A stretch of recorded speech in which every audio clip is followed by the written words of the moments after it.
Hey guys, what's going on? Hermdo back with you. Hope you're having a good Tuesday. We have some news. Apparently, another CEO was unalived recently. This happened back in March, and I'm just hearing about it now. I guess they're finally releasing details about this case. But this guy, this trucking CEO, was killed by one of his employees. A guy named Joseph Suclia. Hope I'm not mispronouncing his name, but let's take a look at this video here. Hold on one second. An employee from a suburban trucking company has now been charged with stabbing his boss to death and is being extradited from Michigan back to Illinois. The president of ATG Truckload in Crestwood was found dead after a small fire at the company's offices last Thursday. This is 46-year-old Dane Koteski, who officials say died from a cut to his neck. Police tracked down his employee, Joseph Suclia, in Holland, Michigan, and took him into custody. He's now charged with first-degree murder. Crazy shit, man. But it goes into some more details about the case. It says an employee has been charged in connection with the killing of a CEO of a trucking company in Crestwood. Police announced on Sunday Joseph Suclia was charged with first-degree murder. Crestwood police said just after 4 p.m. on March 5th, officers and fire crews responded to a call of heavy smoke coming from the ATG Truckload Company on Costner Avenue. The small fire was extinguished by fire crews on the scene. Afterward, a body of a man identified as 46-year-old Dane Koteski was found on the second floor, according to a website. Koteski was the president and CEO of the trucking company. An autopsy conducted by Cook County Medical Examiner's office ruled Koteski's death a homicide resulting from injuries to his neck caused by a sharp or pointed object. So, ooh, baby. Task force investigators for several hours followed numerous leads, pointing to a suspect later identified as Suclia, who was learned to be an employee, then targeted the victim. The crime was deemed to be an isolated incident. Investigators learned that Suclia was located at a truck stop in Holland, Michigan. Let's see.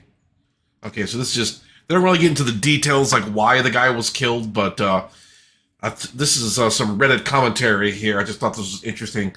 They had to lock comments on this thread because people were just basically, I'm sure people were, overjoyed to hear the news. It was the same kind of reaction after Luigi Mangione shot the healthcare CEO, but here we go. So he was stealing from a dude diagnosed with cancer, wage theft, the largest of crime categories that we're not supposed to talk about.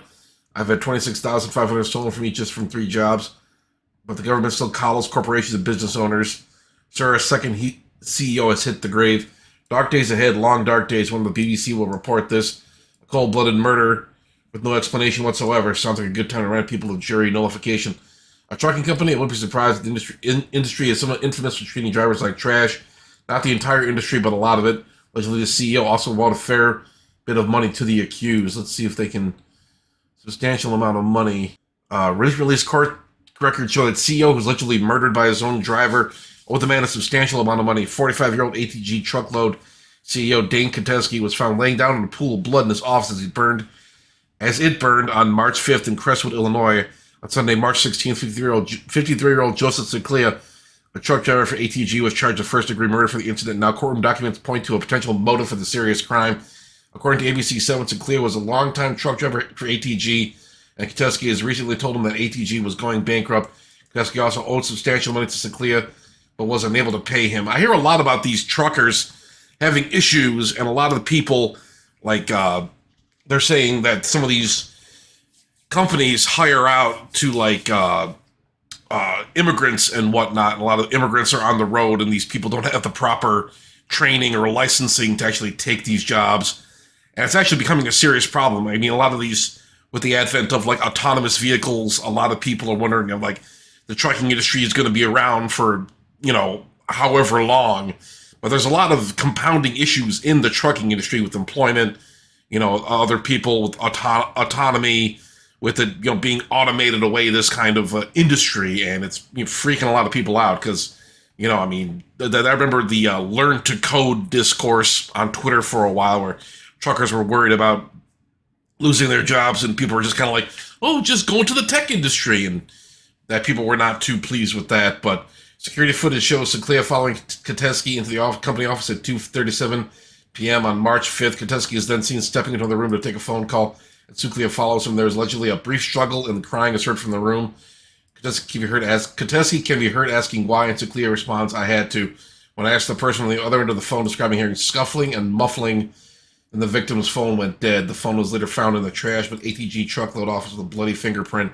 So clear then fed the scene. ATG's Freightliner semi-truck, which was tracked to stop in Holland, Michigan, where he arrested and found. Okay, we read all that already. Let's see what people on Twitter are saying. Wake up chat. New Luigi just dropped. Joseph Falkia eliminated threat. Crestwood Trucking Company CEO. Good riddance. Keep them coming, Team Mangione. So that's one take I guess we have here. I think we can agree to pay our drivers. Crestwood murder. Yep. This is messed up. Okay, not too much on Twitter. This is not getting much traction on Twitter, definitely. I think they're trying to put the kibosh on this kind of thing. People are just not... Oh, I already read that. But this YouTube video kind of shed some light on. I thought it was kind of interesting. Drivers like this one that just got caught, drivers like the ones in the past that just did despicable things, they will pull up.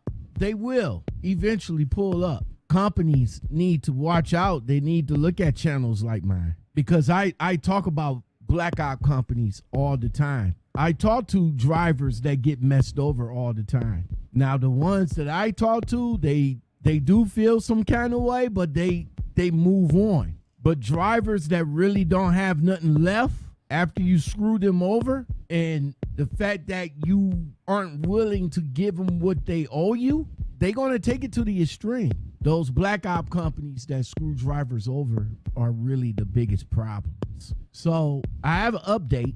They did catch this driver. His name is Joseph Sulia. What's his name? Suclia. Joseph Suclia. That's his name. They caught him. They brought him back, and now he's in jail. But imagine showing up to work, though, and hearing this driver actually threaten to kill the CEO of that company. And then days later, the CEO of that company ends up dead. That happened. That actually happened. This driver came in, actually threatened the CEO.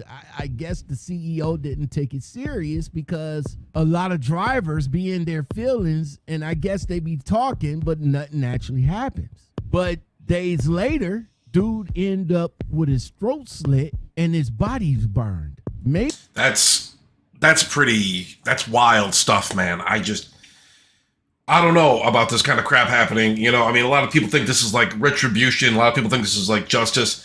We hear so many stories these days about people getting screwed over on their paychecks, or their bosses owing them a bunch of money, and then they wind up getting fired, or some other crazy shit happens. This kind of stuff is very common. A lot of bosses do not respect their employees at all, and it's a serious problem. And you see these kind of things happening, it's messed up. But there's been other things happening. I mean, like outside of Luigi Mangione. I mean, I covered this one story about this one CEO that had his house shot at, and I don't remember all the specific details about it, but these things have been kind of happening with more frequency. It's just kind of, I don't know if they're going to make this guy have to be like a working class hero like Luigi Mangione. I mean, this is a pretty obscure case. Not too many people are talking about it, but the details surrounding it are just grisly.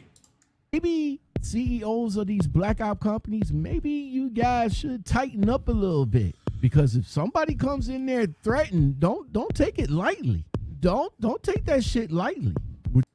The disgruntled driver went in about a while ago and did the unthinkable to the CEO of the company.